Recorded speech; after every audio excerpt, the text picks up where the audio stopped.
हरे कृष्णा। हरे कृष्णा।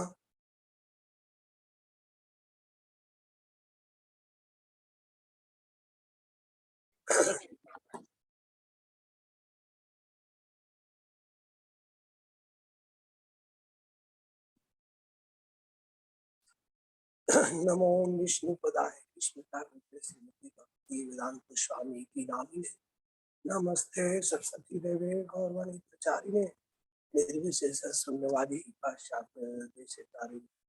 जय श्री कृष्ण चैतन्य प्रभु नित्यानंद श्री अद्वैत गदाधर शिव और ओम ज्ञानतिमिरन्धस्य ज्ञानाञ्जनशलाकया चक्षुरुन्मिलितं येन तस्मै श्रीगुरुवे नमः। वाञ्छाकल्पतरुभ्यश्च कृपासिन्धुभ्यैव च पतितानां पावनेभ्यो वैष्णवेभ्यो हरे कृष्ण। सभी भक्तगण को एवं प्रभु जी को सभी भक्तगण को मेरा प्यार प्रणाम। तो आज हम भगवद गीता के अध्याय 2 का श्लोक 30 देखेंगे। तो इसमें है देहि नित्यम देहोयम देहे सर्वस्य भारत तस्मात् सर्वाणि भूतानि न त्वं शोचि तुम हरसि। इसका जो अर्थ है, हे भारतवंशी, शरीर में रहने वाले यानी देही का कभी भी वध नहीं किया जा सकता, अतः तुम्हें किसी भी जीव के लिए शोक करने की आवश्यकता नहीं है। प्रभुपाद जी ने इसका तात्पर्य दिया है, वो है अब भगवान अविकारी आत्मा विषयक अपना उपदेश समाप्त कर रहे हैं। अमर आत्मा का अनेक प्रकार से वर्णन करते हुए भगवान श्री कृष्ण ने आत्मा को अमर तथा शरीर को नाशवर सिद्ध किया है। अतः क्षत्रिय होने के नाते अर्जुन को इस भय से कि युद्ध में उसके पितामह भीष्म या गुरुद्रोण मर जाएंगे, अपने कर्तव्य से विमुख नहीं होना चाहिए। कृष्ण को प्रमाण मानकर भौतिक देह से भिन्न आत्मा का पृथक अस्तित्व स्वीकार करना ही होगा। यह नहीं कि आत्मा जैसी कोई वस्तु नहीं है या किसी जीवन के लक्षण रसायनों की अंतःक्रिया के फलस्वरूप एक विशेष अवस्था में प्रकट होते हैं। यद्यपि आत्मा अमर है, किंतु इससे हिंसा को प्रोत्साहित नहीं किया जाता। फिर भी युद्ध के समय हिंसा का निषेध नहीं किया जाता, क्योंकि तब इसकी आवश्यकता रहती है। ऐसी आवश्यकता को भगवान की आज्ञा के आधार पर उचित ठहराया जा सकता है, स्वेच्छा से नहीं। तो इस श्लोक में आत्मा के बारे में इससे पहले भी, यानी कि भगवद गीता में अध्याय 2 का श्लोक 11 से लेके 11:30 तक, श्लोक 30 तक, इसमें आत्मा के बारे में भगवान श्री कृष्ण ने अर्जुन को बताया है। और कल के जो हमारी क्लास थे उसमें अशोक प्रभु जी ने आत्मा के बारे में बहुत कुछ हमें बताया है।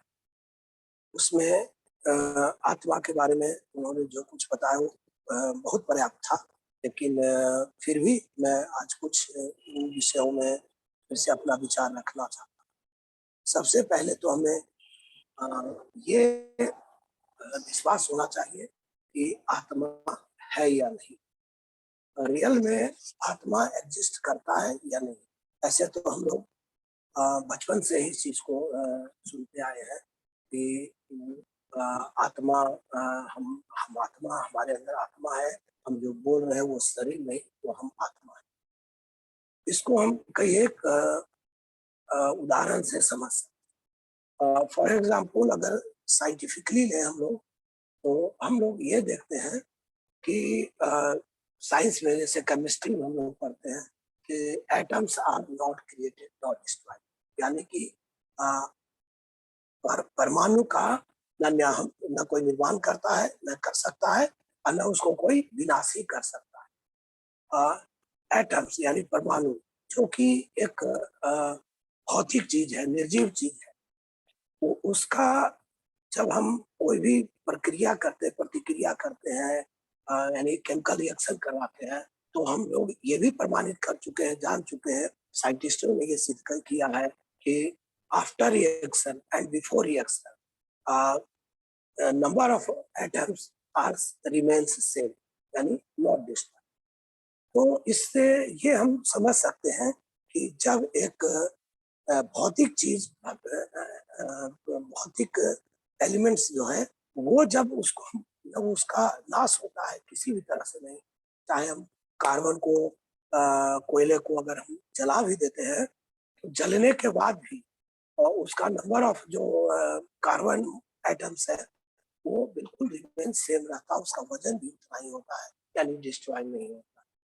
तो जब एक निर्जीव चीज को जब हम समाप्त नहीं कर सकते, उसका अस्तित्व नहीं समाप्त हो सकता है, तो फिर ये आत्मा की एक जीव है, जो सच्चिदानंद है, वो फिर कैसे समाप्त होता है। यानी इससे ये समझ में आता है बात कि हम आत्मा है, वो बिल्कुल अविनाशी है और सच्चिदानंद है। ये सदियों से रहा है और आगे भी इसका एग्जिस्टेंस बना हुआ है। ये तो एक बात हुई। दूसरी बात, इसको और एक तरह समझ सकते हैं कि जिस तरह से एक एटम भगवान ने हमें कैसे बनाया है, तो उसको हम स्ट्रक्चर ऑफ एटम्स के माध्यम से भी समझ सकते हैं कि जैसे एक एटम्स का जो स्ट्रक्चर होता है, उसके नाभि मूल में न्यूक्लियस होता है जिसमें प्रोटॉन होता है, और उसको चारों तरफ इलेक्ट्रॉन्स मूव करते रहता है। अब हम ये सोच सकते हैं कि ये उस एकदम जो बहुत ही सूक्ष्म है, जिसको हाईली मैग्नीफाइंग माइक्रोस्कोप से देखा जाता है, उसके अंदर इलेक्ट्रॉन, प्रोटॉन्स, न्यूट्रॉन्स, पॉजिट्रॉन्स और भी चीजों का एग्जिस्टेंस है। तो ये आखिर जो ये भौतिक चीज है, जो निर्जीव है, ये उसमें कौन कैसे ये मूव कर रहा है, who is responsible for this, इसको किसने बनाया, कौन इसको डेवलप किया है। तो निश्चित तौर पे ये भगवान का ही सारा व्यवस्था है। और इसमें हम जो जानते हैं, जिसमें ये बताएगा कि अंततः क्षीरोदशाई विष्णु जो है, वो सारे कण में आके प्रवेश कर जाते हैं। वो इन सब माध्यम से इसको समझा जा सकता है। ठीक है। और ये तो रही साइंटिफिकली बात की, आत्मा को हम कैसे समझे कि वो अविनाशी है, और ये मैंने उसका एग्जिस्टेंस है, सदियों से है, सब दिन रहेगा। यानी जो अभी मैं बोल रहा हूँ, वो एक्चुअली मेरे शरीर के माध्यम से, मैं जो अंदर हूँ, जो मेरी आत्मा है, वो उसके कारण मैं बोल रहा हूँ, क्योंकि उसी के कारण मेरी चेतना।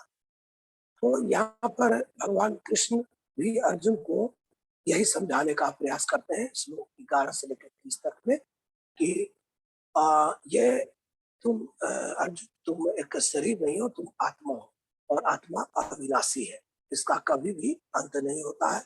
न इसको जलाया जा सकता है, न भिगाया जा सकता है, न इसको सुखाया जा सकता है, और भी बहुत सारे गुण हैं।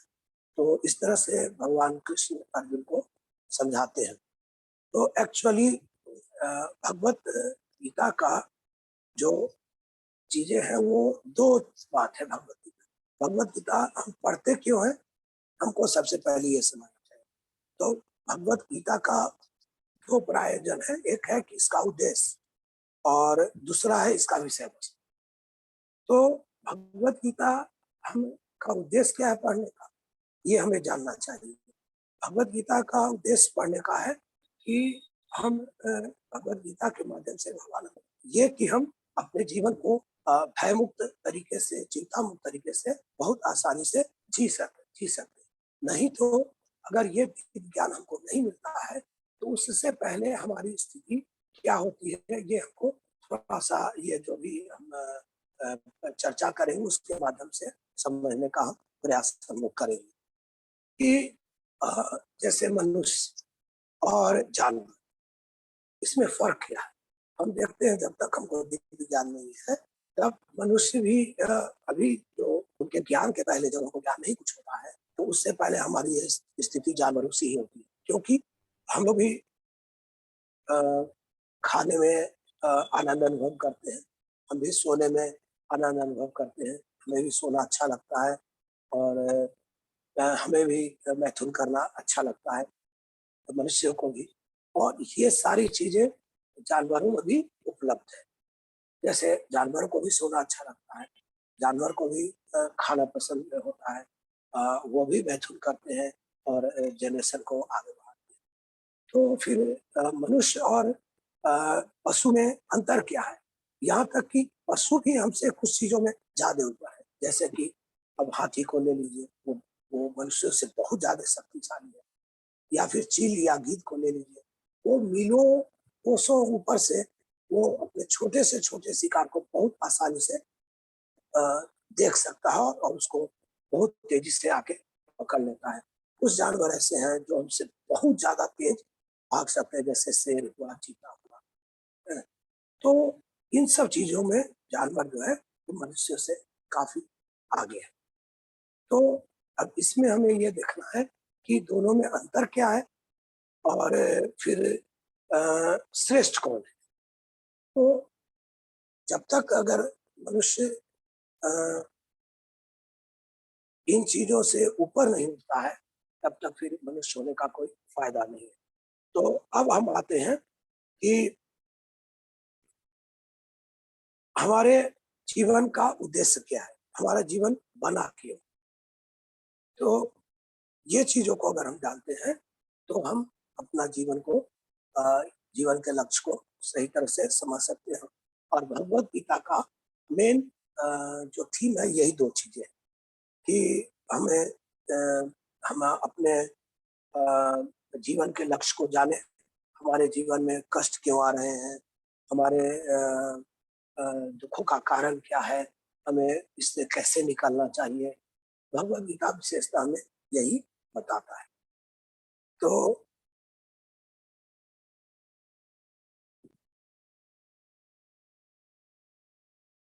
भगवान कृष्ण ने हमें यहाँ पर अ अ, ये अर्जुन के ही गुरु नहीं है, एक्चुअली ये हमारे भी आध्यात्मिक गुरु के रूप में ये यहाँ पर हमें मनुष्य जाति को पूरा ये परिवर्तन के बारे में बता रहे हैं, शिक्षा दे रहे हैं कि हमें वास्तव में ये समझना चाहिए कि हम आत्मा नहीं, हम शरीर नहीं, हम आत्मा हैं और हमारे जीवन का जो दुःख है, हमारे जीवन में बहुत सारी परेशानियाँ हैं, चिंता है, क्लेश है, ये सब इस सब का कारण उन्होंने बताया है और इन सब चीज़ों के अगर हम ये जान जाते हैं कि हम शरीर नहीं, हम आत्मा हैं, तो इससे हमारे जीवन में फ़ायदा क्या होता है?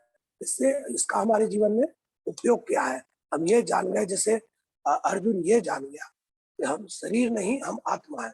तो फिर आगे क्या ये जान के हम क्या करें? इससे हमको क्या मिले? इसके फ़ायदे क्या हैं? तो जैसे हम ये जानते हैं कि हम शरीर नहीं, हम आत्मा हैं, तो हमारे अंदर से सबसे पहले तो डर निकल जाता है क्योंकि आत्मा कभी मरता नहीं है और शरीर तो नश्वर है, इसको आज न कल मर ही जाना है। तो भगवान कृष्ण अर्जुन को यही बता रहे हैं कि आत्मा जो है अविनाशी है और ये शरीर है, ये इसका विनाश होना तय है, तो जन्म के साथ ही इसका मृत्यु निश्चित कर दिया गया है। तो जैसे ये ज्ञान जब ये दिव्य ज्ञान जब हम लोग को मिल जाता है, तो हम सबसे पहले हम अपने जितने भी जीवन के जो परेशानियाँ हैं इससे ऊपर उठ जाते हैं। हमारे अंदर का भय चला जाता है, हमारी चिंताएँ कम हो जाती हैं, हमारे अंदर जो डिस्ट्रैक्शन है वो अ, कम हो जाता है और भी ये और भी चीज़ें जो हैं अनर्थास हमारे अंदर हैं, वो सब धीरे-धीरे समाप्त हो जाते हैं। ठीक उसी तरह से जैसे अगर हम अ, जो पहले वाला बल्ब आता था 100 वाट का जो शीशे का होता था, उसको बल्ब को जलाने के लिए उसके अंदर से पूरा ऑक्सीजन निकाल दिया ताकि वो बल्ब का फिलामेंट को जला नहीं दे। तो उसको निकालने के लिए क्या गया था, एक इनर्ट गैस उसमें भरा जाता तो इनर्ट गैस भरने से किसी तरह की प्रतिक्रिया नहीं होती थी। ठीक उसी तरह से हम अपने जीवन से, हमारे हृदय से हम अपने अनर्था को जब तभी निकाल पाएंगे जब हम अपने अंदर भगवान श्री कृष्ण को बैठा लेंगे, उनकी भक्ति को बैठा लेंगे, तो हमारे अंदर का अनर्था धीरे धीरे धीरे करके पूरा समाप्त हो जाएगा और हम अपने पूरा जीवन है, पूरा दिनचर्या है, जब कृष्ण भावना भावी के अनुसार जी पाएंगे। और इस तरह से हम अपने जीवन को बहुत ही सरल और व्यवस्थित बना लेंगे। इसमें और है, अब ये इसका भगवद गीता में जो अर्जुन को बता रहे हैं कि क्षत्रिय होने का धर्म निभाने के लिए, तो क्षत्रिय का मतलब होता है छत्र, जो त्रियत है, मतलब छत्र का मतलब हुआ जो क्षति, त्रियता का मतलब होता है जो उससे रक्षा करे, यानी कि जो हमारे आम जनों को उसके क्षति से रक्षा करे, उसको बोला जाता है क्षत्रिय। तो भगवान श्री कृष्ण यहाँ पर अर्जुन को उनके कर्तव्य को याद दिलाते हैं और वो कहते हैं कि अ, अ, ये तुम किसी तरह का चिंता न लो कि अ, तुम्हारे साथ ये क्या होने जा रहा है। इस तरह से वो हमें एक प्रेरणा देते हैं।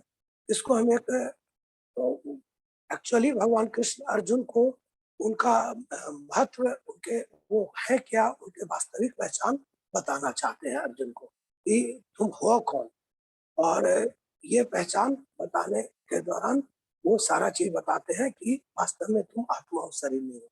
इस चीजों को एक हम कहानी के माध्यम से समझ सकते हैं। तो ये एक कहानी है ऐसे बालक का जो कि जापान में जन्म लिया है और जिसकी माता नहीं है, जिसके दोस्त भी नहीं। उसके पिताजी एक छोटे किसान हैं और वो अपने पिताजी के खेत पर नित्य हर रोज जाता है और वहां पर एक छोटा सा चट्टान है, पत्थर है, जिस पर बैठकर वो इधर उधर देखता है। कभी कीट पतंग देखता है, कभी पेड़ पौधे देखता है, कभी खेत देखता है और काफी मायूस और उदास रहता है।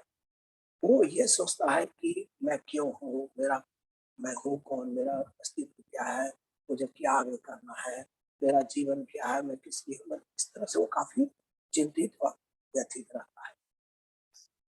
तो इस बात को वो उसके पिताजी कुछ दिनों के बाद समझते हैं कि लगता है मेरे बेटा काफी चिंता में रहता है।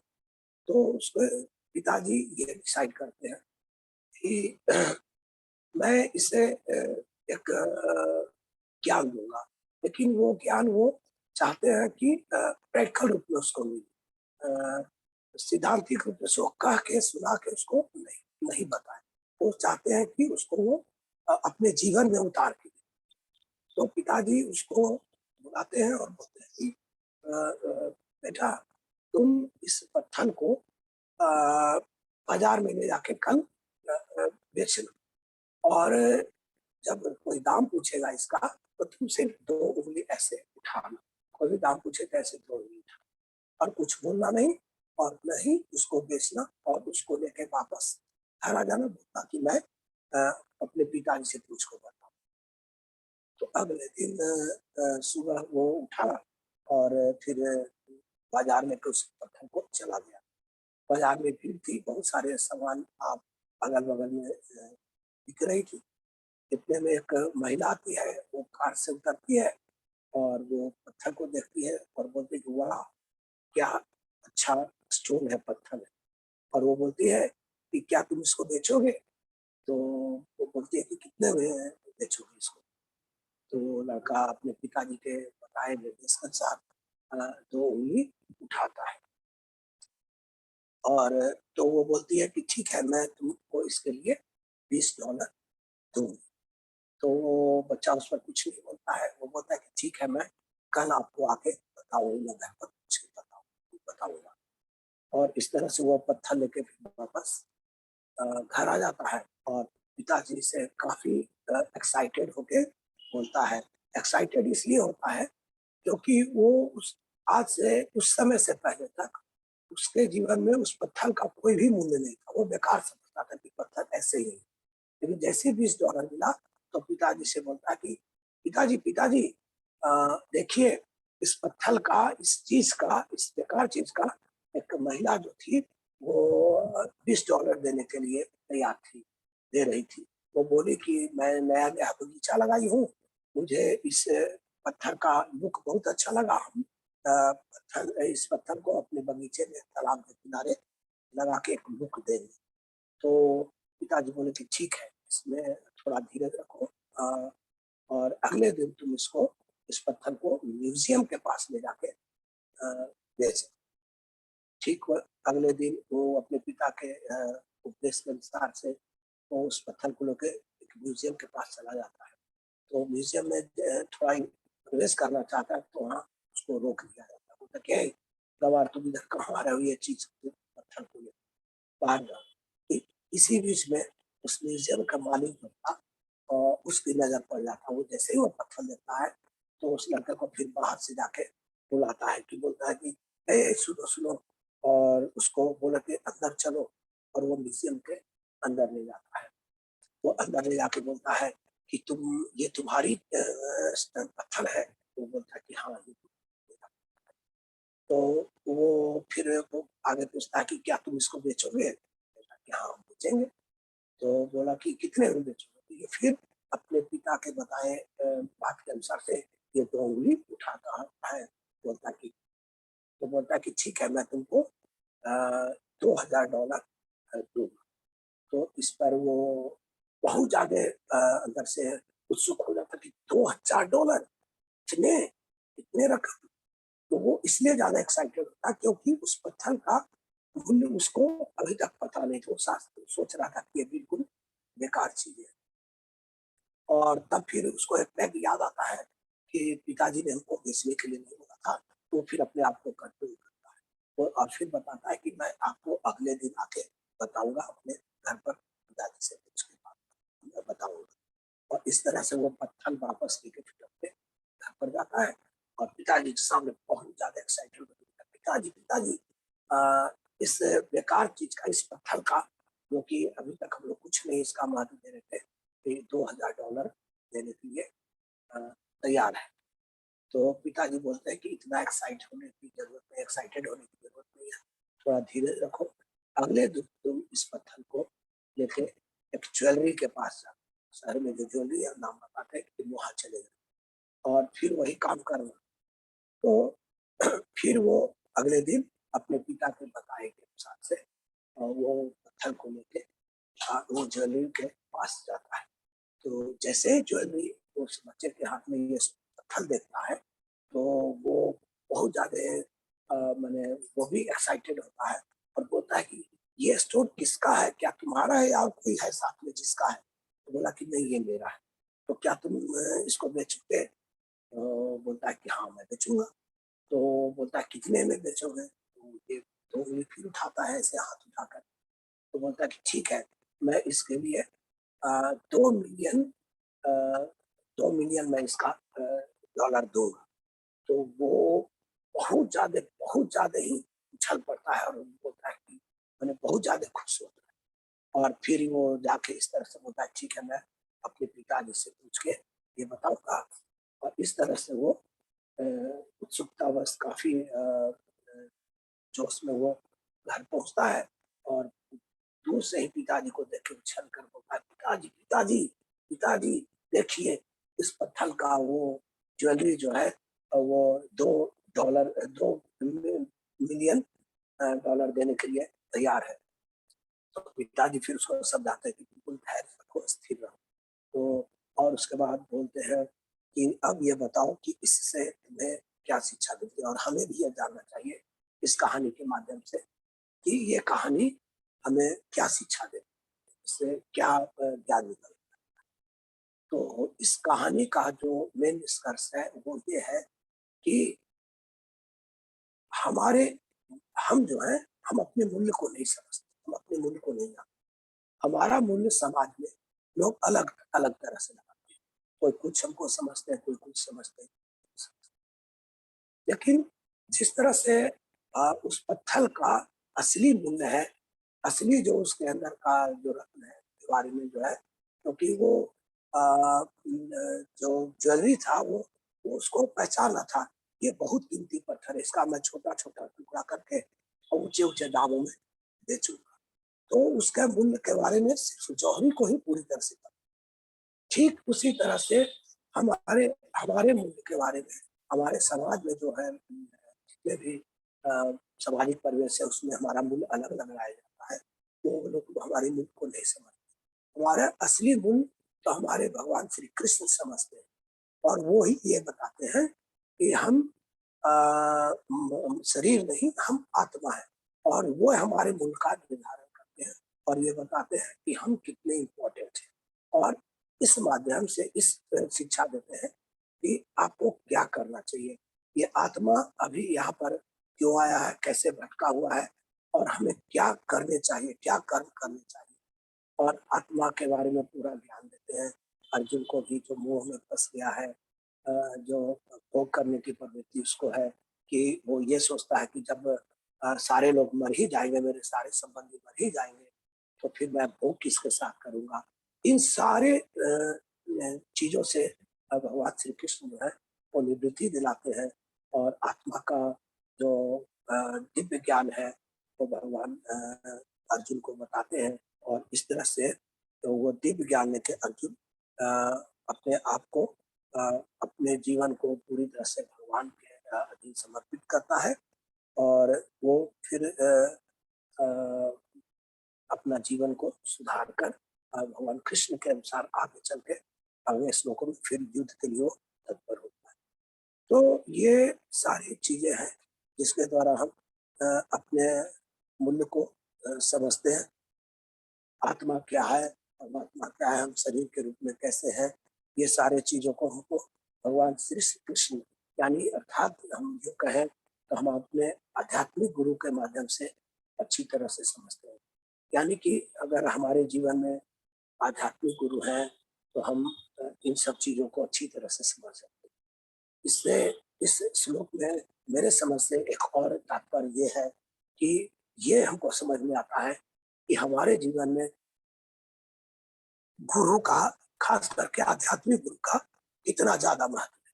अगर आध्यात्मिक गुरु हमारे जीवन में ना हो, तो हम बिल्कुल जो मनुष्य का जीवन है और जानवरों का जो जीवन है, उसमें कोई ज़्यादा खास फ़र्क हम नहीं कर पाएँगे। और जैसा कि मेरा अपना अनुभव है कि मैं भी जो पहले का जीवन जी रहा था और हमारे आध्यात्मिक गुरु के रूप में कुमार लीला प्रभु जी के आ जाने पर वो हमारा जीवन बिल्कुल कितना ज़्यादा बदल गया है। जो कि हम पहले जानवरों सा जीवन जी रहे थे, अभी हम बिल्कुल आध्यात्मिक जीवन जीने का प्रयास कर रहे हैं। मैं ऐसा तो नहीं कह सकता हूँ कि मैं पूरी तरह से बदल गया है, लेकिन बहुत ही ज़्यादा बदलाव हम अपने अंदर अनुभव करते हैं, अपने विचारों में, अपने व्यावहारिक जीवन में और यहाँ तक कि जो रियलिटी ये है कि जो इसमें बताया गया है कि जो हमारे जीवन से डर चला जाता है, चिंता चला चला चला जाता है, भय चला जाता है और हिंसा करने की प्रवृत्ति समाप्त हो जाती है।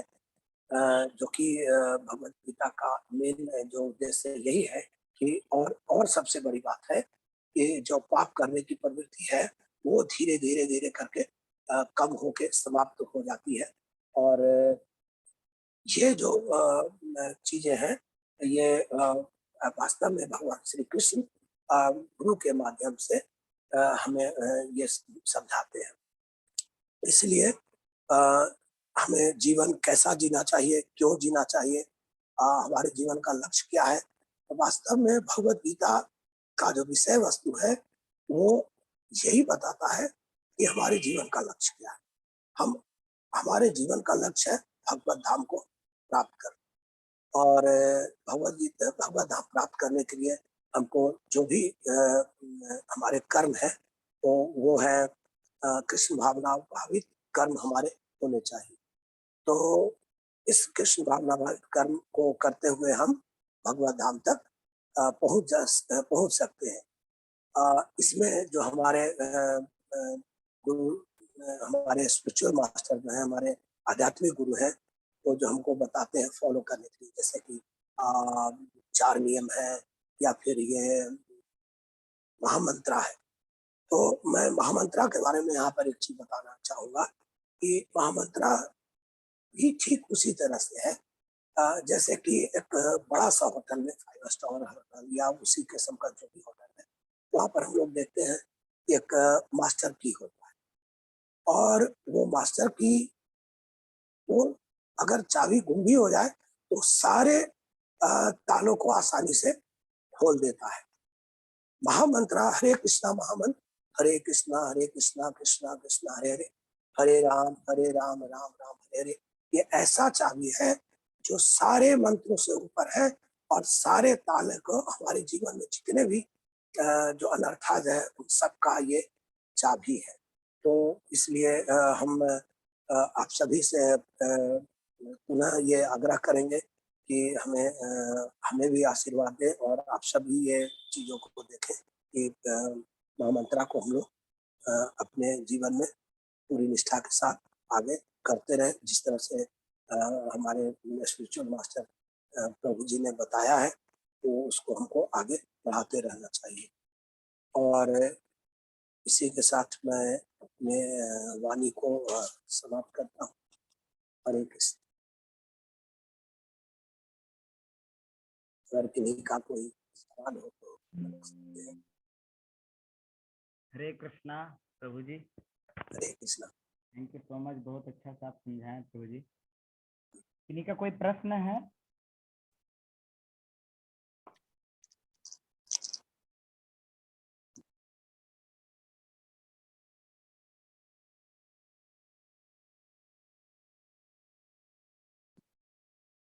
प्रभु जी, मेरा एक क्या बोल सकते हैं, एक इंक्वायरी टाइप का है, जी। पूरा क्वेश्चन भी नहीं बोल सकते हैं। हम्म, जैसे मेरे बहुत सारे दोस्त हैं, बहुत सारे रिलेटिव हैं, मैं देखता हूँ कि उनका जीवन में आत्मा का बारे में ज्ञान, नॉलेज, ये सब, और देख रहे हैं वो लोग को एक्चुअली ये आत्मा के बारे में पता नहीं है कि हम लोग शरीर नहीं है, आत्मा है। तो वो लोग को भी हम लोग देख रहे हैं कि वो लोग भी खुशी से जी ही रहे हैं, और हम लोग भी खुशी से जी रहे हैं। तो मतलब आत्मा का ज्ञान, ये जो भगवत गीता में बताया जा रहा है कि हम लोग आत्मा को जान जाएंगे तो ये हो जाएगा, वो हो जाएगा। तो नहीं जाने तो क्या मतलब लॉस है? मतलब ऐसे भी तो आत्मा दिखता नहीं है, समझ रहे हैं? तो हम लोग शरीर दिखता है जो ऊपर से है। तो नहीं भी जान रहे हैं तो फिर भी हैप्पी लाइफ चल ही रहा है, और मरने के बाद पता है ही नहीं कि मतलब सच में अगला जन्म है, मतलब कुछ हम लोग को आँख के सामने दिख नहीं रहा है। तो मेरा लाइफ तो ऐसे भी हैप्पी जी ही रहे हैं, हम सब कर्म कर रहे हैं और फैमिली को भी हैप्पी रख ही रहे, खुशी खुशी। तो हमको तो पता ही नहीं अगला जन्म में हम दोबारा जन्मने वाले। हमको लग रहा है कि यही जन्म मेरा पहला है, आखिरी है। हैप्पी लाइफ, सुरक्षित लाइफ, जॉब करो, बाल बच्चा परिवार का ख्याल करो, सब मस्ती में जीवन जियो, और मतलब सब मतलब द एंड। इसके बाद हैप्पी, क्या बोलते हैं, हैप्पी लिखा था ना लास्ट में, एंड बिल्कुल बिल्कुल। हैप्पी टुगेदर, समझ रहे हाँ, हैं? Happy and, happy and. Happy ending. तो मतलब वैसा टाइप का लग रहा है। तो वो लोग भी तो मतलब क्या लॉस है? हाँ, ठीक है। मतलब लॉस भी है तो दिख नहीं रहा है। तो आप दिखाइए इस तरीका से कि मतलब हमको लगे कि मतलब सच में कि अगर नहीं पाए आत्मा के ज्ञान तो क्या भयानक लॉस हो सकता है, ठीक। कि कुछ तो परफेक्ट दिख रहा जी है। जी, ठीक है, मैं प्रयास करता हूँ जो हमको समझ में है उससे मैं बताने का प्रयास करता हूँ। तो इसके लिए सबसे पहले जो आपका जो सेकंड पार्ट का क्वेश्चन का सेकंड पार्ट है, उसको मैं उस पर मैं कुछ अपना विचार रखना चाहता हूँ। तो जिसमें आप बोले कि हमको तो ये पता नहीं कि आत्मा मरता है तो दूसरा जन्म लेता है भी कि नहीं लेता है। तो मैं इस पर अपना दृष्टिकोण रखता हूँ कि ये तो एकदम सर्वविदित है, एकदम। आप अगर नहीं देखना चाहे तो अलग बात है, लेकिन ये सारा दुनिया को आराम से समझ सकता है कि दूसरा जन्म होता है। इसके तो बहुत सारे एग्जाम्पल हैं। तो साइंटिफिकली भी इधर रिसेंटली भी बहुत देशों में हुआ है। कुछ बच्चे जन्म लिए, वो अपने पूर्व के उनका स्मृति वापस आया, तो उन्होंने सारा चीज पूर्व जन्म के बारे में, इस जन्म से पहले के बारे में सारा चीज बताया, और वहां जाके वो चीजें सही, बिल्कुल सही सही, जिसका नाम बताया, जिन परिवार में पति का, उनकी माता का, उनके पति के बहन का, वो सारा चीज सही है। ये तो एक बात है। और रही बात दूसरी, तो अगर लॉ ऑफ कर्मा को हम जानेंगे तो सारा चीज बिल्कुल आसानी से समझ जाते। लॉ ऑफ कर्मा वर्क करता है, ये हम अपने जीवन में एकदम अक्षर सा मैंने अनुभव किया। उसका एक उदाहरण आप आसानी से हम अपने बुक्स से ले सकते हैं। जैसे हमने अपने बुक्स में पढ़ा था इनके बारे में, क्या बोलते हैं, भगवान बुद्ध के बारे में।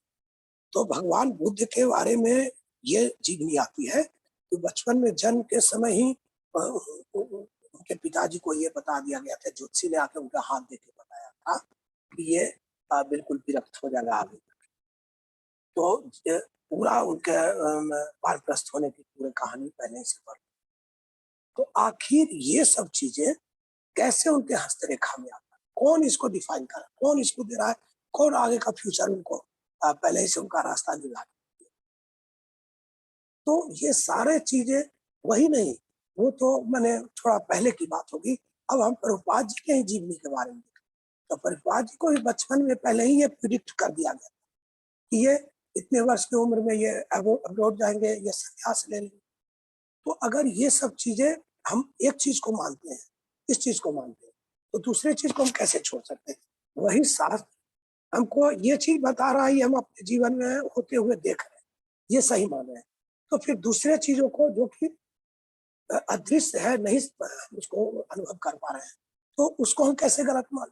जबकि एक चीज को दृश्य है, वो सारा चीज हम देख रहे हैं हमारे जीवन में घटित है, बिल्कुल शास्त्रों के अनुसार। तो ऐसा नहीं हम कर सकते कि शास्त्र का एक पाठ को माने, एक पाठ को हम नहीं माने। ये बात हो गई। और दूसरी बात, अभी एक और चीज है।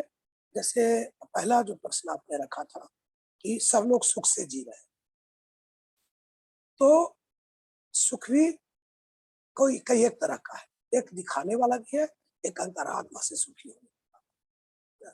तो आज से पहले भी मैं सुखी था, मैं भी बहुत खुश रहता था, मैं बहुत ज्यादा इंजॉय करता था, लेकिन उसमें इसमें बहुत ज्यादा अंतर है। वो सुख था, उसमें संतुष्टि नहीं थी, और ये सुख है, इसमें मैं बहुत ज्यादा अगर हैप्पी नहीं भी हूँ, तो भी मैं अंदर से बहुत ज्यादा संतुष्ट हूँ और एकदम सेटिस्फाइड। कोई चीजों की कमी है तो पहले मैं बहुत ज्यादा दुखी होता था, मैंने अंदर से रोते रहता था, हमेशा गिड़गिड़ाते रहता था। लेकिन आज उसमें बहुत ज्यादा अभूतपूर्व परिवर्तन हो गया है। आज भी मैं भगवान से प्रार्थना करता हूँ, लेकिन अगर मैं प्रार्थना कोई चीजों के लिए करता हूँ, तो मुझे ये लगता है कि जैसे मैं भगवान को अपना आदेश वाहक बना दूं। इन चीज